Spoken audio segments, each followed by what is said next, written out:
Je m'appelle Arnaud Boissière, je suis skipper du bateau l'ami Kainer Artipole. Manuel Cousin, skipper de l'IMOCA Groupe Cétain, j'ai l'IMOCA depuis 2017. Je m'appelle Benjamin Dutreux, j'ai 30 ans et je suis le skipper du bateau Omia Water Family. Hello, my name is Pip Hare. Bonjour, Clément Giraud, 40 ans, navigateur de course au large. Et je m'appelle Anne Roy, je suis suisse, j'ai 28 ans et je suis le skipper de l'IMOCA à la Fabrique. Je suis Damien Seguin, je suis skipper en IMOCA sur le bateau Groupe Apicil. Donc, je suis Stéphane Diraison, skipper de l'IMOCA Time for Oceans.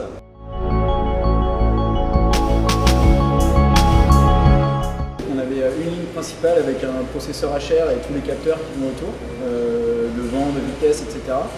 Et on avait une deuxième ligne qui était très dégradée, qui permettait juste, voilà, en cas de problème, d'aller tout droit, qui était une ligne sur laquelle on avait juste un compas et un calculateur, et voilà.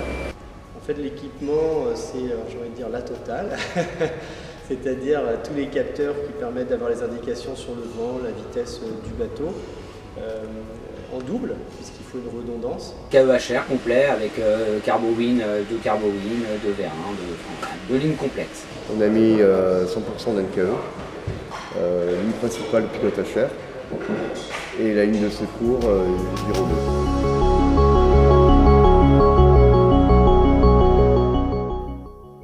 NKE. Non, c'est des lettres, c'est pas des mots. Mais vraiment, chez vous, c'est le répondant. Fiabilité, performance et complexité, mais c'est là-dessus on travaille dessus. Dynamique, forte, française. Reliable, innovative and quick. I used my HR pilot continuously, so it stayed on for 95 days and it never missed a beat.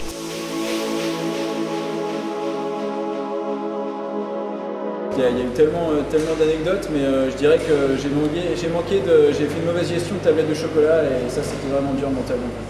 Il n'y a pas une anecdote, mais il y a des moments en fait où c'est un peu vexant, où je réalisais que le pilote était meilleur que moi. Et ça c'est satisfaisant en termes de performance et c'est un petit peu vexant, mon ego était froissé parce que je fais des runs sur 1 minute ou 5 minutes ou 1 heure en barrant et en comparant les pilotes et il était meilleur que moi. Il y en a pas mal, mais bon, je pense que c'est... je vais dire que c'est la rencontre avec les baleines, parce que ça a été un moment qui était extraordinaire. C'est forcément quelque chose qu'on ne prévoit pas à l'avance, qu'on espère, et qui vient comme ça d'un coup. Et c'était un peu la rencontre du troisième type, parce que c'est un énorme mammifère. Hein. Il y avait 2 baleines, il y avait la mère et son petit, et la mère était bien plus grande que mon IMOCA, elle devait faire 22-23 mètres. Et je l'imaginais discuter avec son petit à côté en disant tiens tu vois ça c'est un humain, t'en verras pas beaucoup dans le coin. Donc j'avais vraiment l'impression d'être chez eux et vraiment c'était vraiment la scission entre deux mondes quoi. Moi je suis sur un bateau tout en carbone qui est bourré de technologie, puis à côté de ça voilà un mammifère marin qui est dans son élément et ça fait du bien d'en prendre conscience quoi.